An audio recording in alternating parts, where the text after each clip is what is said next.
नमस्कार. श्री शिव महापुराण शतरुद्र संहिता अध्याय क्रमांक 37. व्यासांचा पांडवांना उपदेश. श्री गणेशाय नमः. नंदीश्वर म्हणाला, सनत कुमारजी, आता मी तुम्हाला शिवप्रभूंच्या किरात अवताराविषयी सांगतो. दुर्योधनादी कौरवांनी शकुनी मामाला पुढे करून द्यूत क्रीडेत पांडवांचे सर्वस्व हरण केले.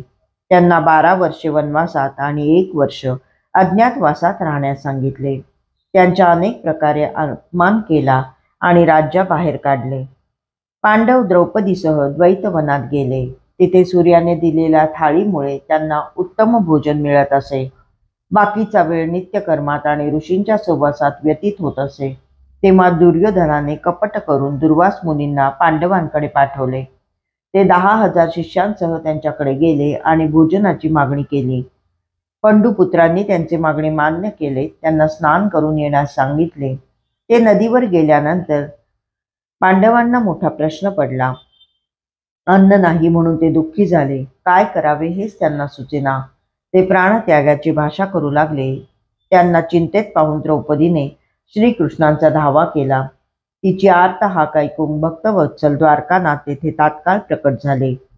पांडवांनी त्यांना सर्व वृत्तांत सांगितला. तेव्हा त्यांनी सूर्यस्थालीला चिकटलेले भाजीचे एक पान खाऊन तृप्तीचा ढेकर दिला. तर काय आश्चर्य! आश्रमात सर्वत्र पंचपक्वानांच्या राशी दिसल्या. ते पाहून पांडवांचा आनंद गगनात मावेना. तेवढ्यात दुर्वासांचे शिष्यांसह आगमन झाले. त्या सर्वांनी यथेच्छ भोजन केले आणि समाधानाने पुढे निघून गेले. अशा प्रकारे भगवान श्रीकृष्णांच्या कृपेने पांडवांचे रक्षण झाले. त्या प्रसंगी पांडवांनी विचारले, भगवंता, आजच्या घटनेवरून आम्हाला त्रास देण्याची एकही संधी कौरव सोडणार नाहीत हे स्पष्ट झाले आहे. आता आम्ही काय करावे ते सांग. तेव्हा श्रीकृष्ण म्हणाले, पांडवांनो, कठीण प्रसंगातून मार्ग काढण्यासाठी तुम्ही शिवजींची आराधना करा. दुष्कर शत्रूंना जिंकण्यासाठी मला अधिक सामर्थ्याची आवश्यकता भासू लागली. तेव्हा महात्मा उपमन्यूच्या सांगण्यावरून मी बटुक पर्वतावर गेलो. तेथे 7 महिने वास्तव्य करून शिवप्रभूंची मनोभावे सेवा आराधना केली. तेव्हा शिवजींनी प्रकट होऊन मला दर्शन दिले. त्यांच्याच कृपाप्रसादाने मला शत्रूंचा पराभव करण्याचे सामर्थ्य प्राप्त झाले. शिव आराधना केल्याने मनुष्याला भोग आणि मोक्ष या दोहोंची प्राप्ती होते. म्हणून तुम्ही सर्व प्रकारचे सुख देणाऱ्या शिवजींची सेवा करा. ते ऐकून पांडवांना समाधान वाटले. त्यांचा निरोप घेऊन श्रीकृष्ण अंतर्धान पावले. त्यानंतर पांडवांनी दुर्योधनाचे पुढील भेद जाणून घेण्यासाठी एका भिल्लाला नगरात पाठवले. त्याने गुप्त रूपाने तेथे जाऊन सर्व परिस्थितीचे अवलोकन केले. त्यानंतर पांडवांपाशी येऊन कौरवांनी त्यांना त्रास देण्यासाठी काय काय तयारी चालवली आहे ते सर्व सांगितले. ते ऐकून पंडुपुत्रांना फार दुःख झाले. ते एकमेकांशी विचारविमर्श करू लागले. तेवढ्यात महर्षी व्यासांचे आगमन झाले. मस्तकी जटाभार, भाळी भस्माचा त्रिपुंड, गळ्यात रुद्राक्षांच्या माळा, अंगावर रुद्राक्षांची भूषणे, अत्यंत तेजस्वी आणि मुखाने शिवपंचाक्षर मंत्राचा जप करणाऱ्या व्यासांना पाहून पांडवांना अतिशय आनंद झाला. त्यांनी पुढे जाऊन त्यांचे स्वागत केले. कुशासनावर मृगचर्म पसरून त्यावर त्यांना बसवले. त्यांना नमस्कार केला. पूजन करून त्यांची स्तुती केली.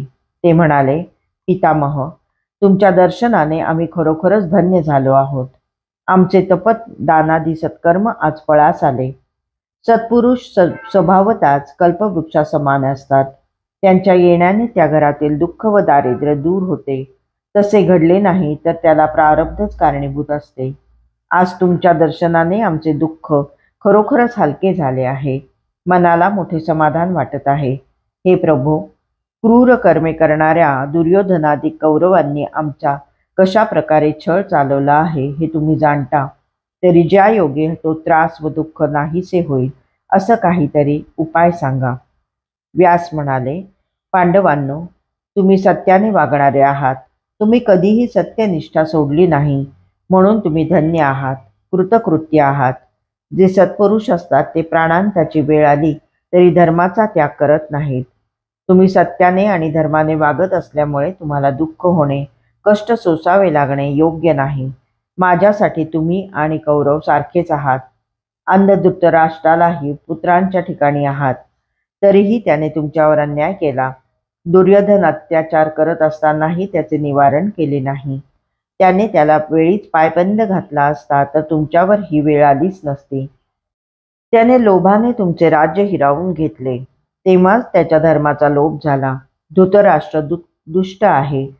त्याने जे बीज पेरले आहे त्याची फळे त्याला मिळाल्याशिवाय राहणार नाहीत. शेवटी त्याचाच नाश होईल. असो, जे झाले ते झाले. तुमचे सर्व चांगलेच होणार आहे यात संशय नाही. परंतु सध्या धैर्याने वागा. एकमेकांना सांभाळा. प्राप्त परिस्थितीबद्दल जराही दुःख करू नका. पांडव म्हणाले, महाराज, तुम्ही म्हणता ते बरोबर आहे. कौरवांना त्यांच्या दुष्कर्मांची फळे भोगावीच लागणार आहेत.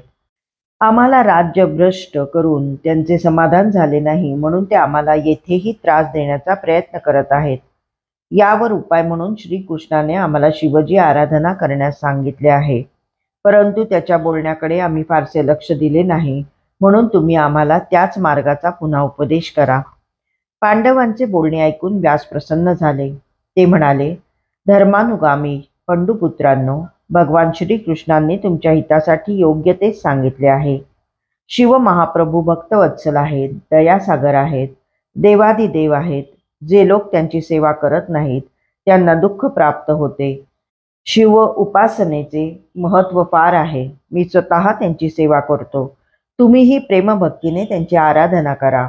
त्यांच्या कृपेने तुमच्या सर्व चिंता दूर होतील. तुम्हाला अधिक सुख मिळेल.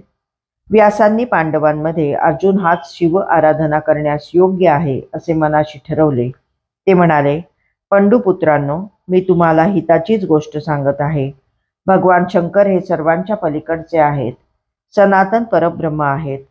सत्पुरुषांची परमगती आहेत. ब्रह्मस्तंभपर्यंत जे काही दृष्टीस पडते ते सर्व शिवरूप आहे. शिवप्रभू हे भक्तीने लवकर प्रसन्न होणारे, आपल्या दासांना भोग मोक्ष देणारे, त्यांना इह परलोकी सुख मिळवून देणारे, त्यांचे सर्वतोपरी कल्याण करणारे आणि दुष्टांचा नाश करणारे आहेत. म्हणून ज्यांना आपले हित साधायचे आहे त्यांनी तत्परतेने शिवभक्ती करावी. भगवान शंकराचे महात्म्य अगाध आहे, अनंत आहे. तेच नित्य पूजन योग्य व ध्यान योग्य आहेत. तथापि क्षत्रियांनी प्रथम इंद्रविद्येचा जप केला पाहिजे. तुमच्यापैकी अर्जुनाने मन स्थिर ठेवून हा जप करावा असे मला वाटते.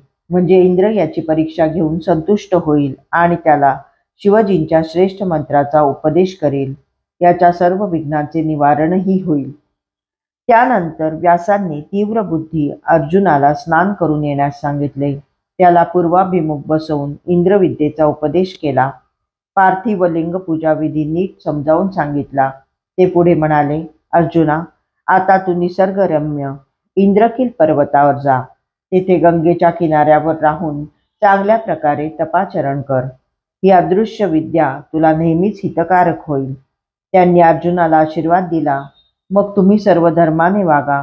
त्या योगे तुम्हाला यश, श्री, कीर्ती आदीची प्राप्ती होईल. तुमचे परमकल्याण होईल असे मंगलवचन बोलून व्यास अंतर्धान पावले. अध्याय 37 समाप्त.